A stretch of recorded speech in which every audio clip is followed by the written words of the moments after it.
Isn't that typical? I've walked all the way here to make a video, now it's starting to rain. Hey ho, the good old British weather, best in the world. I told you about reform, I warned you from the start. I wanted to like them, I wanted to vote for them, I wanted to believe, but they didn't convince me, they just keep screwing up. And the problem is at the top. The problem is Richard Tice and, dare I say, even Nigel Farage. Okay, where do I start with this one? My goodness. Who's in charge of reform? Is it Richard Tice, the head, the guy who's bankrolling it? Is it Nigel Farage, the honorary president? Or is it Hope Not Hate? Nobody knows. Oh, Hope Not Hate, tell Richard Tice what to do. They say jump and he says how high? Who's like deselect today? If you say so, yes sir, no sir. That's embarrassing for a head of a political party. And I think Reform are going to screw you over. They really are. I'm not voting. I mean, I said the other day I'm going to vote to get Labour out of it.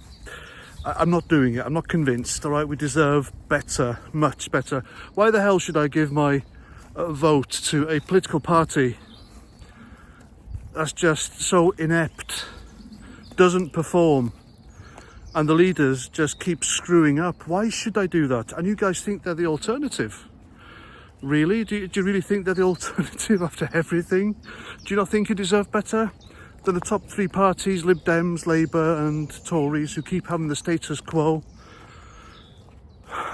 It's disappointing, to say the least. Now, Reform are going to screw you over, you people who are voting for them. Nigel Farage has come out on telly in an interview and said he's probably going to do a deal with Sunak. Why? Why at this point? He did this before, didn't he? He was going to stand candidates in every constituency, every borough, and try and wipe the Tories out. Then he made a deal and stood them down. But who is he to make a deal? He's only the honorary president. Does Richard Tice even know about this? And by the looks on the face of Lee Anderson, who was on GB News with Patrick Christie's, he wasn't happy either. And he sent a cryptic message, I believe, by saying, look, if there's a deal to be done with the Tories, I'm not standing as a Reform candidate. That was a shot across the bows to Richard Tice and Nigel Farage. And if it happens, he'll bugger off. And what will happen to Reform then? Exactly. Now, this is either Nigel Farage wanting the spotlight on himself, or it's a plot between him and Richard Tice to make a deal with the Tories. I'm not too sure which. It could be anything really, but it doesn't bode well for Reform voters. Please open your eyes, please see what's going on here. For heaven's sake. 1 minute, Richard Tice is saying, I'm going to put candidates in every constituency. Then Nigel Farage comes out with this. There's a deal to be done. If Rishi Sunak offers the right thing, we can do a deal, we can talk. Talk about what exactly? Keeping the Tories in? Another 4 years of Rishi Sunak doing fuck all? Nothing. If anything, the Tories should be kowtowing to Reform and begging them for a deal, if you ask me. But they're not, are they? They're either standing down, resigning en masse, or they're popping over to Labour. And a lot of Tory MPs have jumped over to Labour, which is quite concerning. I mean, if you're a true Tory, true Conservative, why the hell would you join a left-wing socialist party? Eh? Am I right or am I right? And let's face it, if you do vote Reform anyway out of protest, or if you still believe, then that's completely up to you. Personally, just stay out of it. Don't vote. Let them do whatever the fuck they want to the country.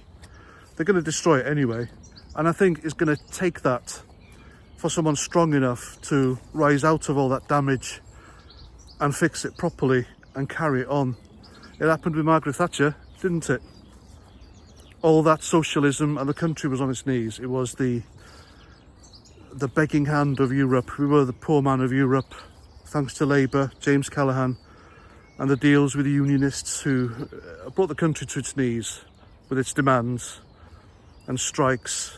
And it took Margaret Thatcher, a person like her, to rise out of those ashes and fix it. Like she said, the medicine was harsh, but the patient requires it. I think we're going to require a very harsh medicine when all this is over, and the right person will pop up, I promise you. It's happened through history. It really has. But my goodness, what the hell are they playing at? What's Reform playing at? Why make a deal with the Tories? I mean, Nigel Farage is honorary president. He's not a policymaker on a thing. And besides, he says he was going to stand as an MP. This is what he says. And he reckons Rishi Sunak brought forward the general election to stop him from standing as an MP. Whether that's true or not, who knows? I'm more inclined to go with the Andrew Bridgen thing, because I don't think Reform are a threat to the Tories. I really don't. They didn't make a dent at the local elections, did they? Nothing whatsoever. The only threat to the Tories are Labour still, and maybe George Galloway's Workers' Party of Britain, or whatever they're called. Crazy stuff, isn't it? But I promise you, Reform are going to screw you over, and it's all at the top. It's them two, Tice and Farage. Either Farage wants the headlines and will say anything, or Tice dancing to Hope Not Hate and not in the loop of his own party. It's crazy. It really is crazy. Whatever happens, I'm not voting for them. They don't deserve my vote. A better party, a better candidate, a better leader deserves my vote, not them. I think it's best for the country, really, rather than just going with them and thinking they'll fix anything out of desperation. Reform are a desperate party for desperate people, and that's not what the country needs at the moment, if you ask me. And there we go. That's my childlike grasp of politics. If you know, you know. Anyway, thanks for watching and listening. I'm Paz49, and until the next time, Roger Trout.